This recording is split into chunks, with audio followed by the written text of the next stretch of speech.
The Terror is a great show, with a great cast and a great story. But while watching, I have always had a few questions, and in today's episode, I, Maritime Mirage, will try to answer those great questions. But first, if you like the video, please like, share, comment, and subscribe, as it helps grow the channel and it helps grow the community. Also, please leave a comment down below telling me how to improve these videos, as by doing that, I can help make your viewing experience better. Lastly, please remember that the Terror is a fictional version of the Franklin expedition, so while some things in the show may have been based on real events that happened during the expedition, the overall story of the Terror is fictional. Now, without further ado, let's dive into the greatest questions of the AMC anthology series, The Terror. Okay, so our first big question is, why did the Tumbok spare Assistant Surgeon Harry Goodsir? I mean, Harry Goodsir was there to witness both the loss of Lieutenant Graham Gore and Sir John Franklin, and during those encounters, it did not seem like Tumbok was actively trying to go after Goodsir. I mean, during the Sir John encounter, Tumbok was going after Marines and sailors, but not Goodsir. I think there's a good reason for that. That being, Tumbok does not attack Goodsir due to his morality, and the fact that Goodsir lacks malice and hubris. Goodsir is kind to every member of the crew. Unlike the other doctors like Dr. Stanley, Goodsir actively listens to the issues of Edward Collins. Also, Goodsir never seemed to care for conquering the Arctic. It seemed more like he just wanted to explore the place and, if possible, meet and interact with the natives. Mr. Goodsir was the only person who wanted to let the shaman rest on the ice instead of throwing him down the firehole. And I also think him respecting Lady Silence had a factor in his ability to survive all these encounters with Tumbok. But he is not the only member of the crew who was spared by Tumbok. And that other crew member is our next topic. Francis Crozier is the captain of HMS Terror and one of our main characters. Now, with him being a main character, you could probably make the argument that Crozier survived due to having plot armor, but I don't think that's why he survived. I mean, Sir John Franklin was the leader of the expedition, and he was lost really early in the third episode, in the most jarring way possible. So I don't think plot armor was going to save anyone. Also, Tumbok had the perfect chance to get Crozier whenever he would walk to Terror from Erebus at night. I think Crozier was spared due to his respect of the Arctic. I mean, when you have been on 6 expeditions both to the Arctic and Antarctic, you probably get a respect for the dangers of these places, and I don't think Crozier really cared for the glory of conquering the Arctic, mainly because the Admiralty would probably not really mention him if they were successfully able to find the passage due to his Irish background.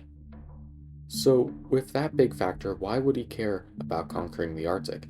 And because he did not care for conquering the Arctic, it seems Tumbok really only went after him when he went after Tumbok during the final fight. This entry is probably the strangest, that being why Edward Little had the chain of a pocket watch on his face.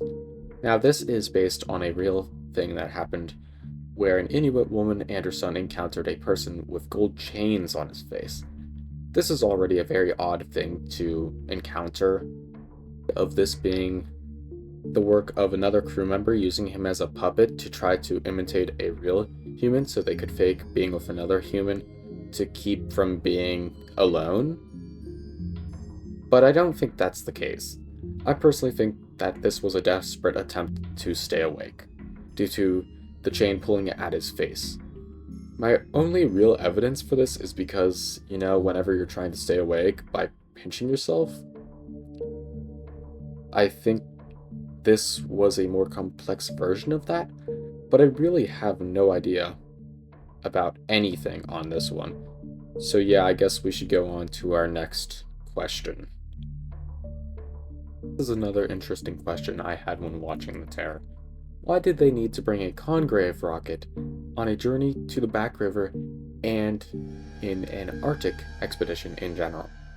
Obviously, this was meant as a way to have leveled the playing field against the Tumbok, But why would you bring it on a polar expedition? It turns out these were not just used in defense. These rockets would be used in several different ways, including signaling in the months of polar night. They would be used as a SOS in case of distress, and mapping and navigation. So the way this would help navigation is by setting off a rocket at a precise time. Two teams could witness the flash, and this could make it so that they could synchronize their chronometers. It could also be a way of showing how Fitzjames knew how to use the rocket due to his war experience. You know, I really got to talk about Fitzjames in a later video, because all of the stuff about him is super interesting, and I think there's definitely, like, a necessary need to make a video about him in the future, so, you can probably expect that to happen at some point. Now, a lot of these questions only relate to the Franklin expedition, but this one does not. The question being, why hasn't the Tunbach gone after other previous expeditions? I mean, you're telling me that Perry, Back, both the Rosses, and even an earlier expedition led by Franklin never once encountered the spirit? You may be asking, why is that? Tunbach is bound to King William Island, Peel Sound, the Victoria Strait, and a few other places. But I guess at most, some of those expeditions briefly were in those areas. Unlike those expeditions, this one stayed in the territory of the Tunbach, and that caused the events that doomed a portion of the Franklin crew. This is our last entry for the video, that being the question of why did Francis Crozier decide to stay in the Arctic? Now, his first reason for not going back is the immediate court-martial for abandoning ship. Now, normally, if you lost your ship due to the ice, it was considered an act of God, but to lose all 128 men would have not been as easily dismissed. Failure of the expedition would have been put on his shoulders. It is also likely that due to his Irish background, the Admiralty and public would have used him as a scapegoat. I don't think even Sir James Clark Ross, one of his closest friends, could help him there. But another reason why Crozier may have chosen to stay is because Crozier was supposed to keep Franklin safe and ensure his best judgment, and he failed to do that in the third episode, which in failing guaranteed him never having a chance with Sophia Carecroft. I think that is one of the bigger reasons on why he decided not to return. But yeah, that was really all I had to say about my questions about the Terror. If you have any questions you think should be answered, or you want like another video about this, please leave a comment down below, like I said earlier. But yeah, until next time, have a great day, and goodbye.